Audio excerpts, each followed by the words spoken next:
Shah news में आपका इस्तकबाल है। ताज़ा तरीन खबरों के लिए देखते रहिए शाह न्यूज। దాంతో పాటు ఈ పెద్ద కార్పొరేషన్ లో డైలీ వచ్చిపోయే వేరే ఊళ్ళకి వచ్చిపోయే మనుషులు వాళ్ళ వాసన వస్తుంది. దాంతో పాటు ఇక్కడ నివసించే ప్రతి ఒక్కరికి కూడా కూడు నీడ అనేది ప్రధాన లక్ష్యంగా పెట్టుకుని కాంగ్రెస్ పార్టీ ఈ అర్బన్ ఏరియాస్ డెవలప్ చేస్తున్న పరిస్థితి. ఈ కార్పొరేషన్కి వస్తే 10 ఏళ్ళు పాలించే టీఆర్ఎస్ పార్టీ ప్రభుత్వము శాశ్వత పరిష్కారాలు ఏమీ చేయలేదు. కేవలం వాళ్ళ బ్యూటిఫికేషన్ పేరు మీద వాళ్ళు డబ్బులు వృధా చేసి ఈ పట్టాన్ని ఆగా చేసినప్పుడు ఇప్పుడు ఏళ్ల తరబడి కథ ఉన్న కార్పొరేషన్కు అండర్గ్రౌండ్ డ్రైనేజ్ ఈరోజు ఎమ్మెల్యే గారి కృషితో ముఖ్యమంత్రిని ఒప్పించి ఈరోజు ఫౌండేషన్ వేసుకొని మనం ప్రారంభించబోతున్నాం. ఇది ఒక పెద్ద అచీవ్మెంట్. నేను మాజీ మున్సిపల్ చైర్మన్గా నిజం జరపను. దాంతోపాటు మంచినీటి సమస్య కొరకు గతంలో మేము చేసినా కూడా ఈరోజు extension of colonies, extension of areas అనే కాబట్టి అన్నిటికీ నీటి సౌకర్యం కల్పించే ఉద్దేశంతో ప్రధానంగా పెద్ద ఎత్తున 200 కోట్ల పైకి డబ్బులు ఇచ్చి ఫౌండేషన్ వేసినట్టు కనబడుతుంది. గతంలో 10 ఏళ్లలో టీఆర్ఎస్ ప్రభుత్వము అసలు దీన్ని ఊరిని ఇంప్రూవ్మెంట్ చేసి మినిమం ఫెసిలిటీస్ రోడ్ డ్రైనేజ్ కూడా ఇచ్చే పరిస్థితి లేకుంటే కాంగ్రెస్ పార్టీ ప్రభుత్వం ఏర్పడిన తర్వాత ఎమ్మెల్యే గారు కృషితోటి వివిధ డిపార్ట్మెంట్స్ కోఆర్డినేట్ చేసుకొని డబ్బులు తీసుకొచ్చి ఆ కార్యక్రమం చేస్తున్నాము.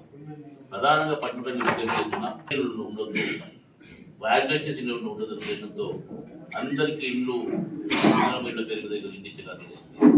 అంతకు ఈరోజు వాళ్ళకు ఉపాధి కల్పించే కార్యక్రమం ఈ కార్పొరేషన్ ఎమ్మెల్యే గారు ప్రభుత్వం తీసుకుంది.